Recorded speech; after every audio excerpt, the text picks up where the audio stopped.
Hey there, everyone. Welcome back to the Free Think Dojo. Throughout my life, I've met a lot of different people on my life journey with different personalities, different traits, different, nuances and identities, which is no big feat because we all have at the end of the day. But as an introvert growing up with a lot of anxiety and someone who had trouble finding his identity, I feel like I spent a lot less time talking when I was around people and more time just observing their personality and who they were as a person. Now, obviously, during this time, it just helped me develop my identity, which is, I feel like, something that everybody does at some point, at some extent. We always want to find what works for us, and sometimes we confide that into people that inspire us or people that we live around, and it kind of rubs off on us. However, and I'm curious to see what other introverts think about this as well, when you are spending a lot of time observing someone's personality, you can kind of understand their baseline of who they are. But it can also help you understand and see easier when their baseline kind of goes out of whack and their ego becomes too inflated. Typically, when egos become inflated, though, there's always a negative consequence that comes from it, either ruined relationships or coming off as arrogant or a bully or whatever it may be. And then sometimes it can be physical, where you like get punched in the face. But it feels like in today's society, there's a lot of egos going unchecked. And unfortunately, it feels like the consequences are not hitting them when they probably should.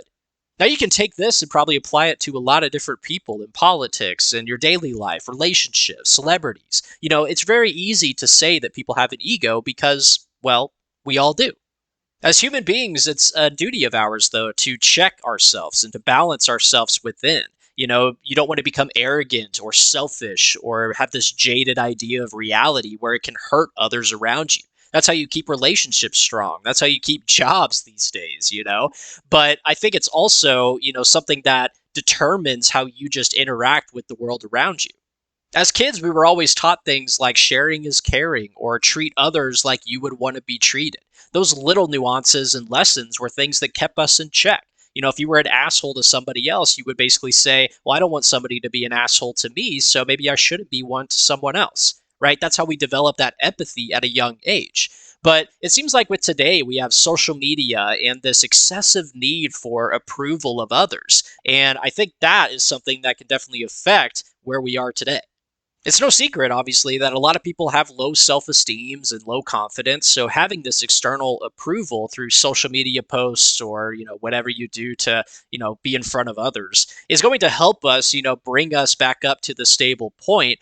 But it's addictive as well. And I feel like a lot of people get addicted to that approval, as we all know, and it kind of inflates their ego to the point where maybe it gets out of balance or out of whack.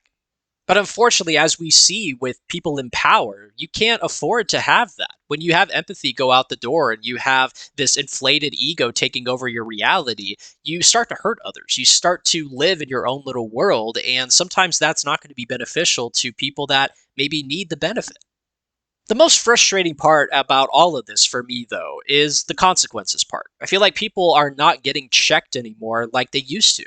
My dad told me a story that when he was a kid, there was a little kid that was bullying him in the neighborhood. And he was over there at his house and he was like hitting him and throwing rocks at him and, just stupid stuff.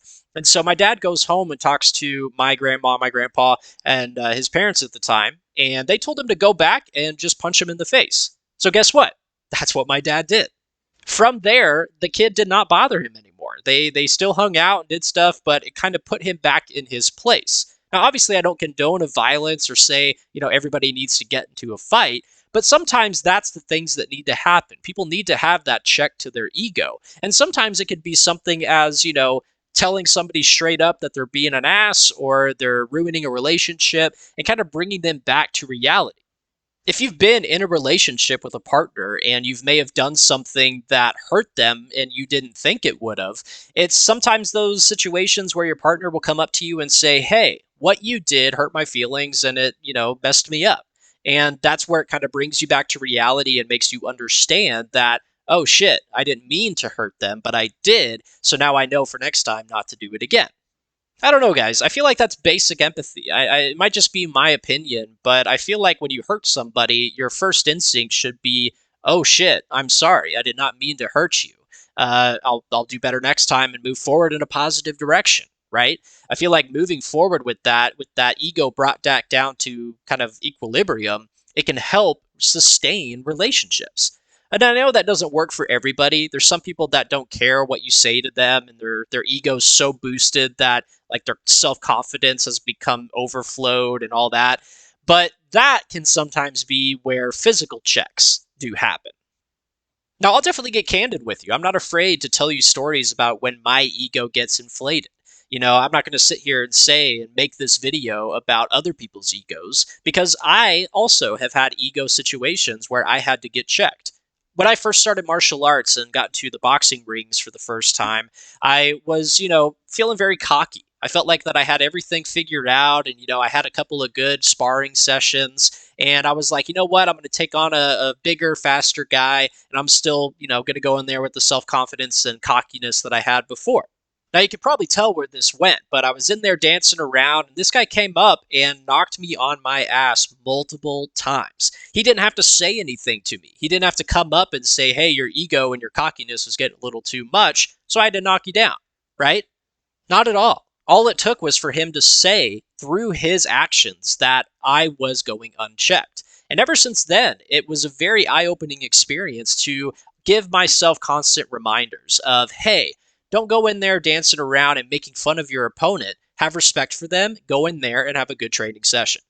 Like I said, I've been checked many times in my life, and I'm not going to sit here and say it was always fantastic to go through, but it was definitely needed, and I don't regret going through those experiences. The more your ego is checked in your daily life, the more you yourself can keep yourself in check to avoid it happening with other people.